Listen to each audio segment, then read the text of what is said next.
being 18 in Italy and trying to get some money, like working, even part-time or small jobs, is not easy. I was looking for jobs, but it was very, very hard to be a little bit independent, to get your first little money.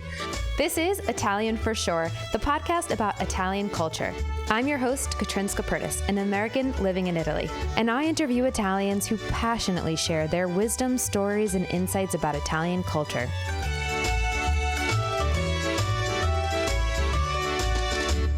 Ciao, Fede. Thank you for being part of Italian for Sure. Thank you, Katrin. Ciao. And ciao, Kenneth. Ciao. Thank you for having me. Yeah, of course. Happy to have you here. It's a pleasure. I was wondering if you could tell the listeners a little about yourself. Just introduce yourself, who you are, and yeah. Okay. Well, difficult question. No. So I'm Federica. I'm actually Italian, but also half French because my mother is French. And I'm 28 years old. Always lived in Italy. I was born 20 kilometers away from Milan. And now I'm currently living in Milan. And as a job, I'm a new entrepreneur, let's say, because I just started my company last year with a colleague of mine. And so, yeah, we work in the communication field, digital marketing, social media and content. We have our new small agency. Yeah, that's a little bit about me. In the free time, I like to, hanging out with friends and enjoying the life in Milan, but also outside Milan, because I really like nature and stuff like this. Wonderful introduction. Thank you. So in this episode, we would like to talk about being an adult in Italy. And I think the first question I'd like to ask is, at what age do you feel that Italians consider themselves an adult in Italy? Okay, so really good questions. I'm generalizing a bit, but 30 years old or around that age is, I think, the time where people in general start to feel as they are adult, for real. Because before 30 years old, in Italy, we usually study, for example, if you go to university, till 24, 25, sometimes even 26. So it's not really even possible if you're not yet working, to be really independent also on the financial side before 28 to 29.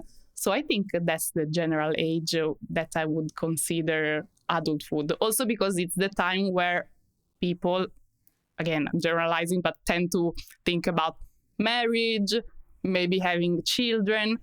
Before 30 years old, it's not that it's not common, but maybe it's less common, I would say. Yeah, I think it's interesting. I mean, in general, I think the way that the education system in Italy has a lot to do with that, right? For a lot of my Italian friends, while university is free, food and lodging is not free. So for a lot of people, that means going to university near your parents' home, probably, and it means spending a little bit more time at home. Just an observation. I think that too, Italians have a different concept around dating. And so it's very common that the person that you're dating is a part of your family too. And so I think when Americans think about the idea of living at home with your parents, it's this very infantilizing sort of failure to launch is this expression that we use a lot. But young adults in Italy who live with their parents live very independent lives. Yeah, I think it's more common in Italy to still live with your parents, even, close to 30 years old, because sometimes it's economical choice. I mean, if you are not in a serious couple yet, and you're like, why should I live by myself and have, a rent to pay for my grocery, etc., while I can still be with my parents and living a normal and kind of independent life. You will tend to choose the university, as you said, next to your city. So, for example, I commuted through all my life in reality, but for university, I didn't choose, to go to Bologna or Padova. I was living in my town near Monza, and Milano was very close, so I was commuting and never thought about getting an apartment in Milan. I was just commuting, living with my parents, and that's it. So commuting, that's a great segue, because I'd love to talk to you about something that I know you did recently, which is to get your driver's license. Yeah. my driving license. So could you start by maybe talking a little bit about when you say commuting, how you commuted, maybe if that was public transportation or a bike, and maybe why you waited until the age that you are now to get a driver's license? So I always commuted in my life because, as I said, I lived till I was 23. So before coming here in Milan, I lived with my parents in this town near Milan, like 20 kilometers. And we have this direct train from my town to Milano. So for elementary school, then high school, I was going to Monza. So again, with the train, and then university, I was spending my life on the train. So yeah, for me, commuting was train. And I think also because in Italy, of course, I'm talking about, the area where I always lived, but also like anywhere else, I think train are pretty good.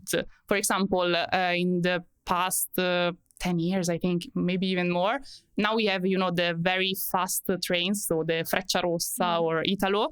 And Italy is very well connected through train lines. And I think it's so amazing, So yeah, for me, commuting was a train.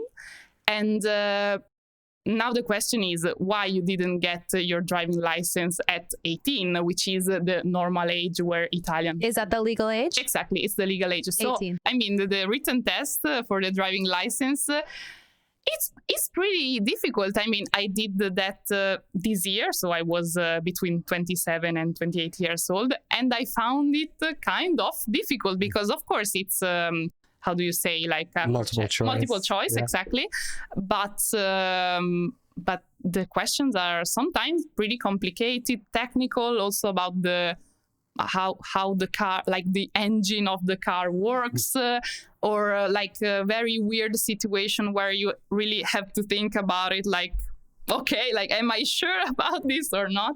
From the questions you've told me that it is significantly harder than the test that we have in the US, at least the one I'm from New York, at least the one that I took in New York, because I don't believe from my memory that there were questions about the mechanical aspects of the car or how many tons can your car weigh and when do you need to put... Also many questions about like weight of the car or weights also of the trucks. I'm taking the driving license for a car. Why am I supposed to know about the truck? So it's like this. But the written test was not my challenge, because my hardest challenge has been the practical then exam, But yeah, so coming back to your question, I didn't get my driving license at 18 just because... Maybe another difference, in Italy, when you get your license, you're supposed for the first year to drive as, let's say, less powerful car. So at that time, the car of my dad, was more powerful. It was not a powerful car, actually, but the limitations are very low, So my father said, oh, okay, I mean, you cannot drive my car. I won't buy you a car. And of course, I was 18. And another thing, I mean, it's a little connection, but being 18 in Italy and trying to get some money, like working, even part-time or small jobs, is not easy.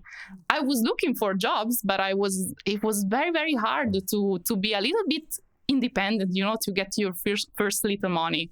So I had no money at the time, and I was like, okay, if my dad decides that I cannot get my driving license, I just cannot. I was not for real independent. That's why I say, even after 18 years old, being 20, if you still live with your families and you're not really independent, in Italy, you're like a little bit maybe blocked, limited by, it could be, of course, it was my experience, but I was feeling kind of in certain things limited by my family, So yeah, and that's the story why I didn't get the driving license at 18. But now, after 10 years, I can say I finally have it. I'm not using it, but Congratulations. Congratulations, Fede. I mean, I think that is a really interesting thing that you point to, which is that in the US, it's common for American high school students to work.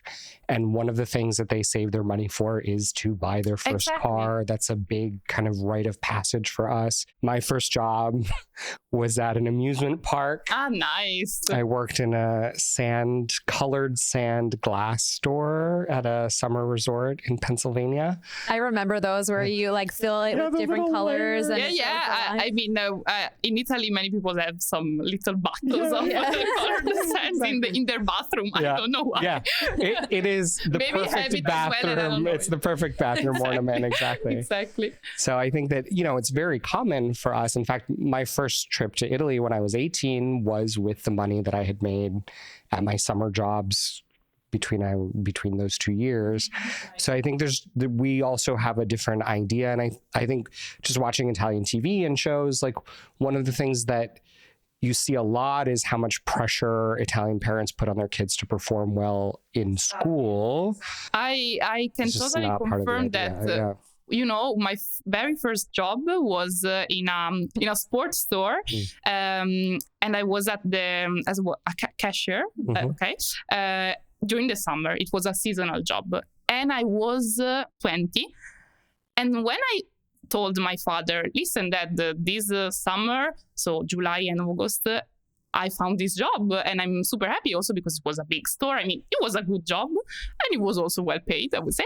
But my father was like, but why? I mean, you don't need this money. If you need something, you can ask me and I will give it to you. And I was like, okay, thanks, Dad, but I would like to, become a little bit more independent. And if I want to buy something stupid, I want to have my money to do that, And yeah, for him, it was, it was very surprised and was not really agreeing on my decision. But then, of course, he understood it was the right decision. And I'm very happy I did that experience. But it was very also difficult to get that job. I remember I sent so many CVs. And also, it's not very common that at 20 in Italy, you already know how to do a proper CV or a resume. I was very curious and always been a little bit of a nerdy. So, I was very informed about that. And I'd like to, send my CVs everywhere. But otherwise, you have to be very, very proactive. Otherwise, it's not very common to have this hourly or part-time or seasonal job. So, yeah. That's really interesting. But to be honest, you called yourself nerdy for sending out your CVs. I think you're a self-starter. And I think that that's a good segue into, now you're an entrepreneur. And I would love to hear your story. If you could tell us, from that first job at 20 to where you are now, I mean, how did you get here to owning your own company? So I did this first job, seasonal. I was studying at university and it was my it was my first year of university studies because I was 20. So I finished my bachelor, 3 years bachelor. And usually in Italy, during the bachelor, you can do an internship. It's called, internship in Italian, they are called stage. So if I'm saying stage, you know what I mean? So they're called curricular internship. It means you're doing that while you are studying during the year of study. And I decided to do that on the third year of my bachelor. So the very last semester of my bachelor, I was not at university, but in an office full time. And I was in this big communication agency doing PR. Working with big brands, etc. And it was my very first experience in an office. I was still a student, so I was preparing my exam, I was preparing my thesis, I was doing the test to enter the master that I was doing after university. Super, I was like burning out so fast, And can I ask you, you called it a stage, correct? Yeah, exactly, internship. Are these internships paid? Or did you get school credit? How does it work? Or is it just that you need to do it for experience? And So I got the school credit. So because I was doing this internship, I didn't have to do an exam. So it was like, exchanging credits. And I was paid 300 euros per month for a full-time. Is it correct? Is it not? I don't know. What I want to say is that if you think about it, like with 300 euros, you cannot even pay a rent in Milan. Yeah. So I think I was privileged in that moment to live with my family, be able to commute every day from my family home to the work. But if I was like a student from another city or something like that, it wouldn't have been possible without the help of someone, of my parents. Very common and very similar in the US. I think the idea of an unpaid internship is a sign of privilege in and of itself. It's something that my friends and I talk a lot, especially I was in my early 20s living in New York, and how many unpaid internships in Manhattan. And you're like, who, without the support of their parents, could do an unpaid or very low paid internship while living in a major American city is impossible to consider without family support. And so we talk a lot about being a very meritocratic society, but there's a lot of ways in which getting to demonstrate your merit is hard to do unless you have something like, I live within commuting distance and I can, make this work. I mean, 300 euro a month, did that pay for the train at least? Exactly. I mean, barely. Exactly, yeah. But after this first work experience as an intern, because I was still an intern, then I did a 1-year master in marketing and communication, because before I was studying more broad, like economics and business. So I decided to specialize in marketing and communication. And after this master, just at the end of it, I did another internship, because in Italy, it's common to have to do at least 2 internships, I would say, after you are graduated. Another internship, but this time I decided, so this is, let's say, the year where I decided to become a little bit more independent. And I told my parents, listen, I know you would like me to work in a big firm with a stable job, blah, blah, blah, because my parents did that. I mean, they're not a super manager, etc. Like, they are normal workers, but they always worked in a big firm. So I think in their life, they always felt comfortable, with their job. And they just wanted me to feel the same, I think. Parents always do what they think is best. Exactly, best for you. My parents' generation had that same focus, and even the focus around what kinds of careers were acceptable. Oh, you'll always have a job if you're in accounting or if you're a lawyer or whatever. I think some of that is born out of that desire to see your kids have like a stable career. But I think for people, I would say your age and younger, the people change jobs all the time. There's so many more small and exciting realities that come up. And I think for our parents' generation, that was just hard to see because it didn't really exist for them either. I think, things are changing a little bit all over the world. What sometimes I feel, and I think Italian people would agree about that. Also, I think that is our generation, because maybe we grew up, watching American movies and American TV shows. And we have this impression, I don't know if it's true or not, that in the US, everything starts earlier, Like when we have a big change in lifestyle or big change in the way people work, it always started in the US and then it arrived in Italy. So I think also this shift of, the work culture, exactly, maybe exactly. And how Italy might have been affected by the US work culture. I think this is happening. It's already happened, a few years ago, and it's even happening even more now after, the COVID and the smart working, and, like companies are are trying to figure out how to be more open and flexible. And for our American listeners who might not know, smart working is how Italians call remote working.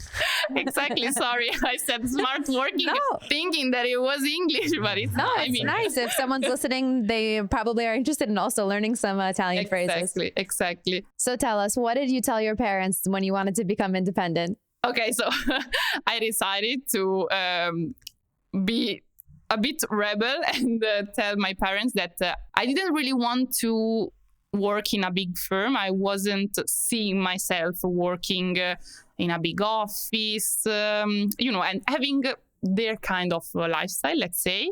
And I wanted to experiment in the startup field.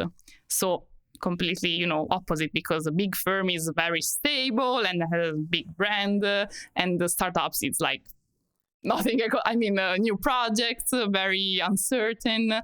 After the master, I did another internship in this first startup with very young people. It was a very young team, but very funny. And then after that experience, I worked for a couple of months in another startup with a very short contract. And when this contract was coming to an end, and they were, we were talking about, okay, let's do another contract, blah, blah, blah. Another startup like this one was a bigger one with 15 people, with a few experience already. They were 35. So, at that time I was not even 25. So for me, they were, adults and super pro. This startup in the fintech sector. So financial and technology sector, they called me. They found me on LinkedIn, actually, because as I said, I'm a bit nerdy, so I was optimizing my LinkedIn profile. And so, this HR contacted me, and I worked there for 1 year and a half. Was such an amazing experience because, when you're in the startup field, again, you don't really have a boss or mentor who is teaching you stuff. You have colleagues that, if you work well together, you really love them. And it was my case. But I was learning everything by myself. I was learning while trying and experimenting stuff, always in the digital marketing field. So we arrive at 2020, and big things happened. So the COVID was just starting, and my startup was having some internal troubles because we were acquired by a bigger company. And, things were changing and happening. And at that time, I had a YouTube channel that I opened during my last year of university. And that was doing well in that time. I was starting to get contacts, and people were starting to asking me, I would like to do, YouTube content creation or social media stuff, because they were seeing me as an expert in that field. It's not that I was not, but I was starting. Imposter syndrome, but now for sure you are definitely an expert. Now I can say I'm an expert. Good. At that time, it was my first years of working, but it's true that I was very curious, and I was studying social media and content creation stuff till I was 19. I started to write for web magazines when I was 18. So it was something that I really loved and I was very passionate about. So I started to receive some requests. And I decided to, that time I decided to become a little bit more independent. And I was telling my parents and the people around me, my coworkers, my boyfriend and everyone, okay, guys, I'm going freelancing. So I'm going solopreneur, let's say. And how did Italians take that? What is the opinion around freelancing in Italy? So it's changing a lot. And in 2020, it was starting to change. But before, opening a partita IVA in Italy was something like you don't really want to do that.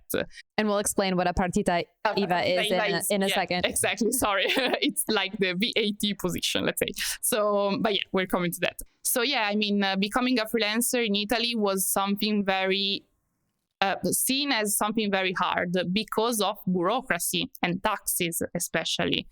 But, and maybe now we are going to explain that, when I became a freelance in 2020, like everyone was a little bit worried, confused, like, are you sure? A bit, afraid, maybe also for me. But I was like, I'm already getting, requests. So, and I'm not doing anything. I'm just making videos, I'm not looking for clients or something like that. So I was pretty sure about myself. I mean, I was not super sure, but I was like, I think something can work.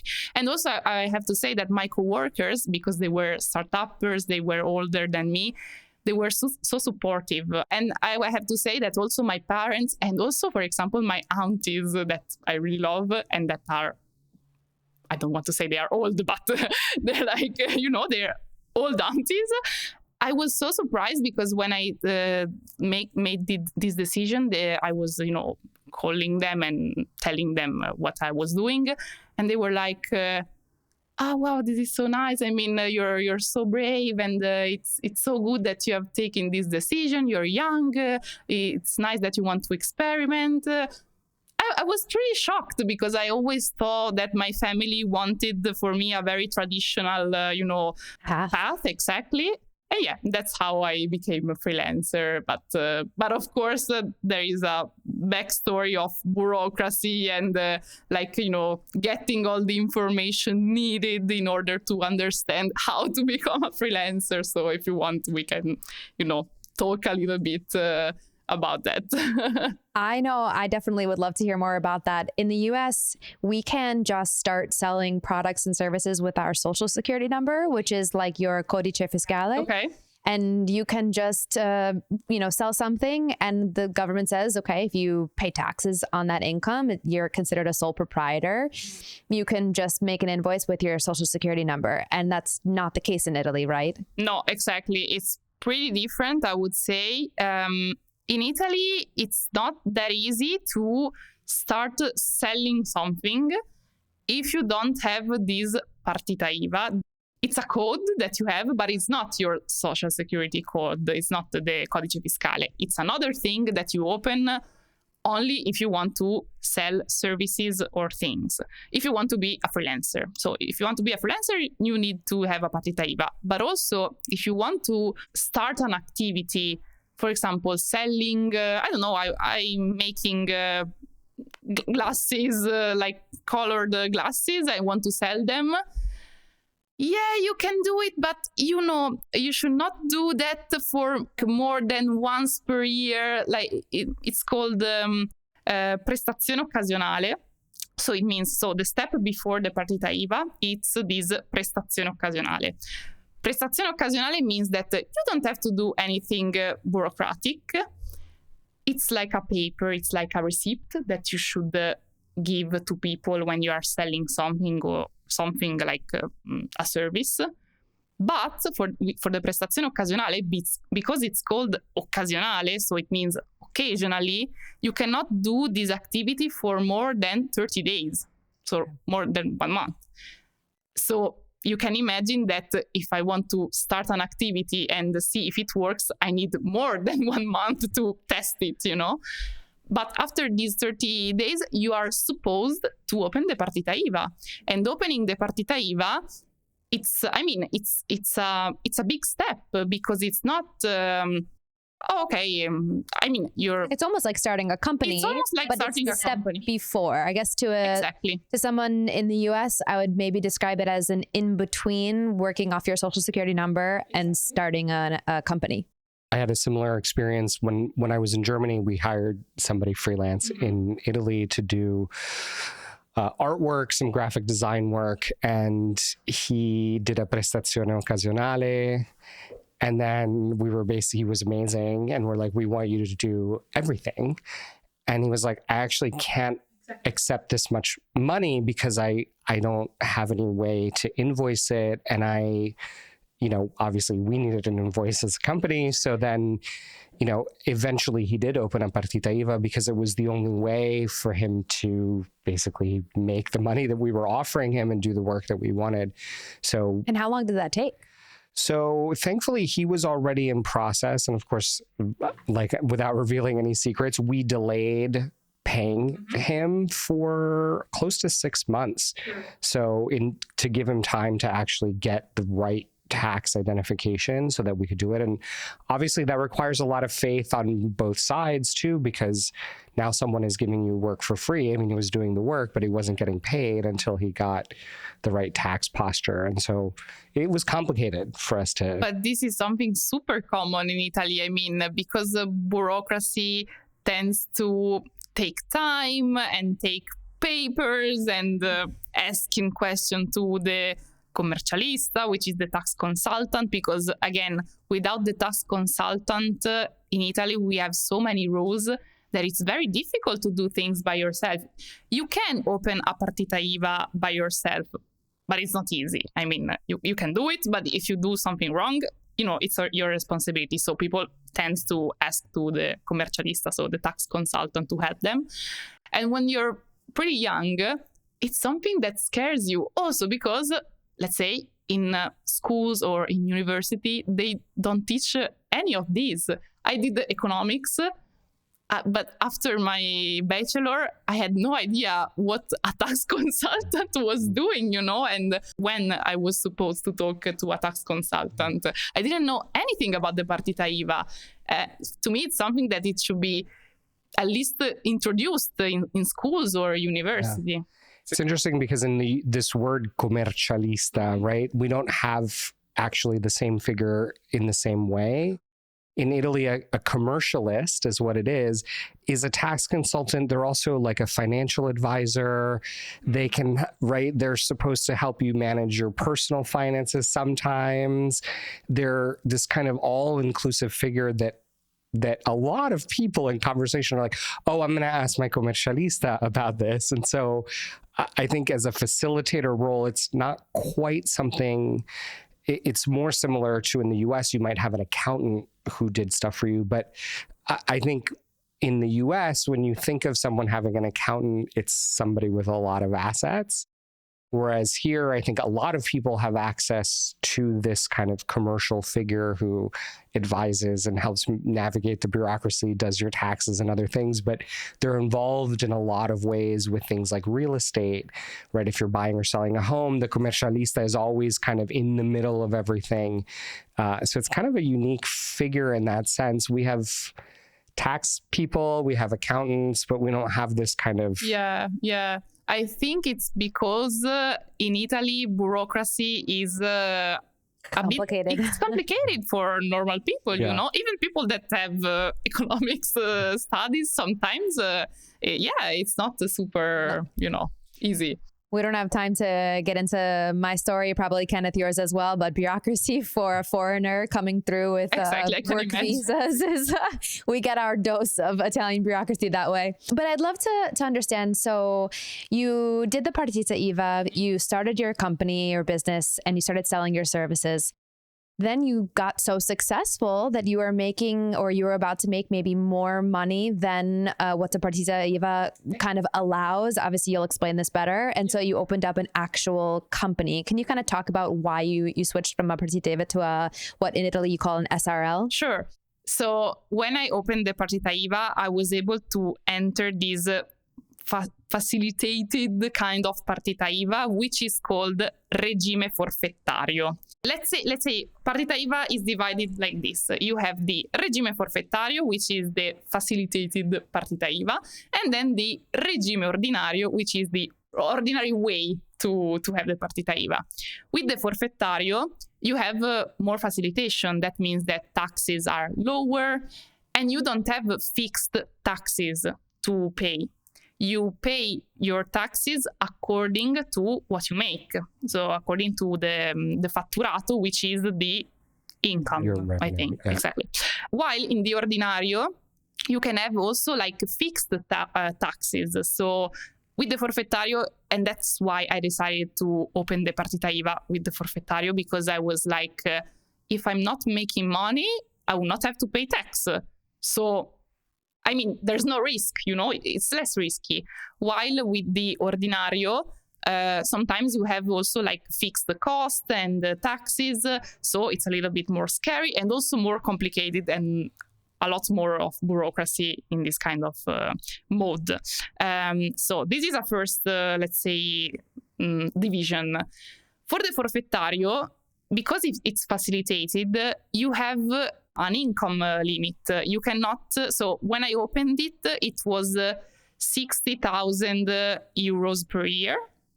But 65, sorry. But now it's 85. So I think last year became higher. And if you think about it, it's a lot of money. I mean, compared to Italian salaries.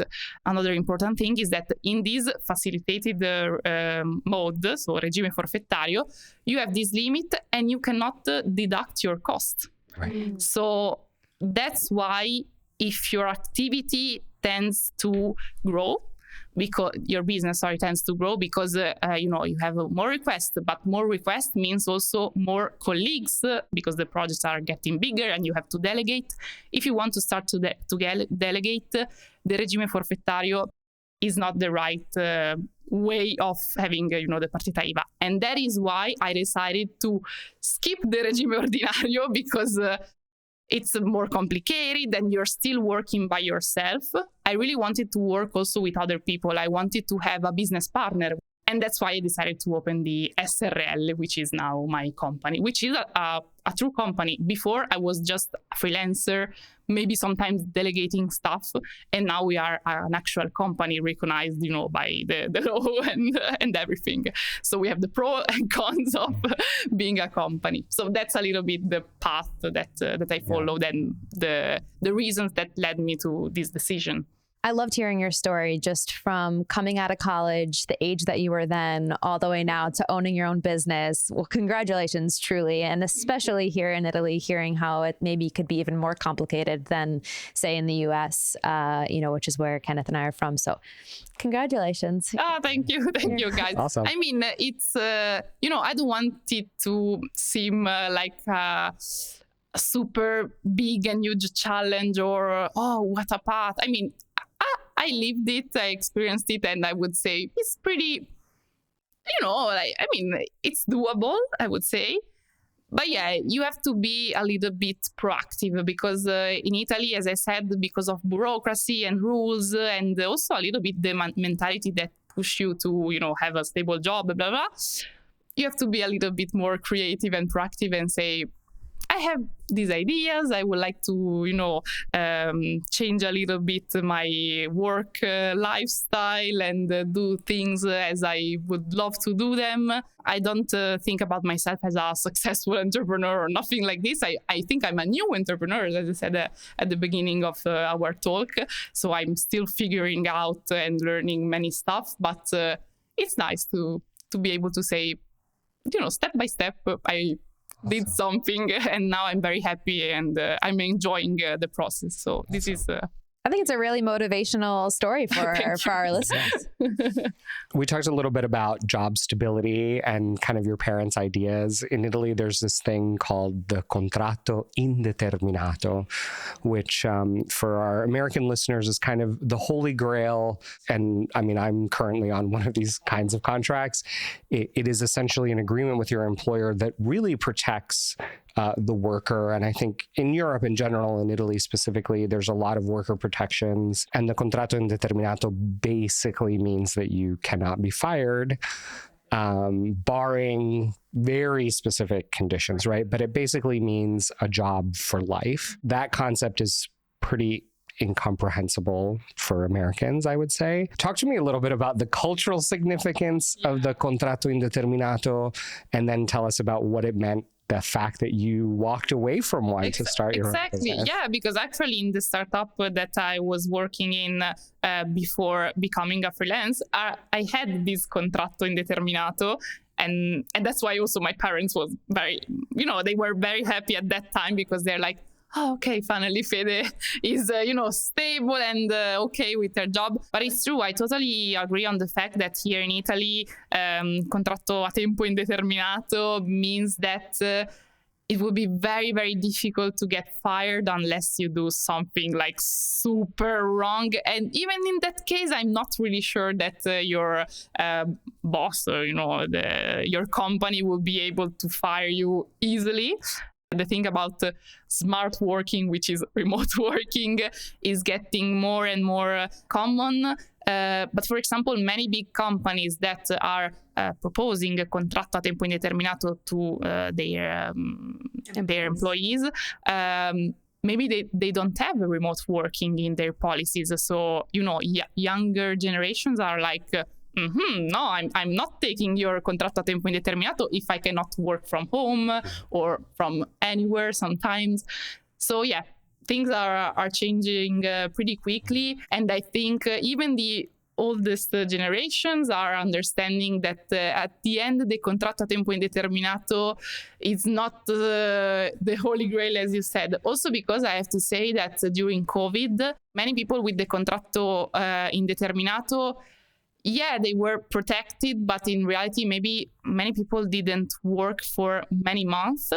So they were receiving 60% of their salary, which can be good. But also on another side, they were like, okay, if something really big happens, I'm not protected 100%, Yeah. So that's why I think the trust of people in the contratto indeterminato is starting to declining, and people are more willing to change their job frequently. Because, for example, as I said, my parents, they worked in the same company for their entire life. Now they are going to retirement. I was saying retreat. I don't know. So it's like a retreat for them. It's like a nice retreat. For so many years. Like so they are retiring, but they worked for their company for more than 35 years, I think. And now it's not the case anymore. Now for people 30, 35 years old, it's very, my generation, I say our generation, is more common to change company every 3 to 4 to 5 years, even less if you're not really happy with their job. But because we have also we have higher standards. We want to feel great in our company, with our colleagues. We want to share the mission of our company. And I think it's a very, very nice change. I mean, I don't want to say that everyone has to become, I don't want to, send this message that everyone has to become a freelancer or an entrepreneur. I think that it's very nice to have a stable job with no worries. I think it's interesting in the US, there was this idea of a good union job, right? Like a good, stable union job from which you could not be fired. And I think after, the 1980s, let's say, in the US, you saw that huge swing away from the availability of those jobs, and everything became at will to work or willingness to work. And the system was very, very brutal, right? Like companies just let go of people instantaneously in ways that are pretty inconceivable to Europeans. And I think now the American workplace is shifting in a different direction and becoming a little bit more human, a little bit more worker-centric. And I mean, we've seen this with things like quiet quitting and better work-life balance, and those kinds of things are becoming more important to people there as well. With that, it might be a good chance to talk a little bit about work-life balance. Could you tell us a little bit about how work-life balance is in Italy? So how does a typical Italian employee approach balancing their family, their friends, their life, their hobbies, and then their work? Okay, so I will talk a little bit more about my personal experience. I don't have a family to take care of, so I don't want to talk for parents, that for sure have a completely different work-life balance. But as a 28 years old woman, entrepreneur too, because maybe it's also a little bit different than a corporate worker. Yeah, sure. I think in Italy, we always, we are kind of like people culture, I would say, that really enjoy having free time and, because we have many nice things to do. Food, nice beaches, mountains, lakes, nature in general. Even walking around your cities is like walking through a museum. Exactly. For me, at least, I'll speak for myself. When I walk around, I just look up at the buildings and I feel like I'm walking around an exhibit. You are really even in the smallest town. You are surrounded by historical buildings, some museums. Also in Italy, we really enjoy culture. For example, going to the theater or something like that. It's not super common, but I think it's in our culture. Like when you are at school, you study, the ancient Roman theaters, and there are plenty of them in Italy, So I think, as a culture, we are really connected with the free time, the importance of having some free time when you're in school. You have many, they are called laboratories, labs, where you learn how to do theater or drawing or something like this. So Fede, thank you for everything. Is there anything that you want to share that we haven't touched on about being an adult in Italy? Your last words for the podcast? I talked so much. I'm so sorry. So I won't add anything. We can end it there. Thank you for your patience, and also to our listeners. I hope you enjoy what I said. It was very enjoyable for me. I think we learned a lot from you. So thank you so much for being on Italian for Sure. Thank you, guys. Thank you. This is Italian for Sure. Thanks for listening to this episode of Italian for Sure. If you liked what you heard, make sure to hit the follow button wherever you listen to podcasts, and hit the subscribe button on YouTube. If you want to connect, find me on Instagram and TikTok at Italian for Sure, and let me know what you found most interesting. Until next time.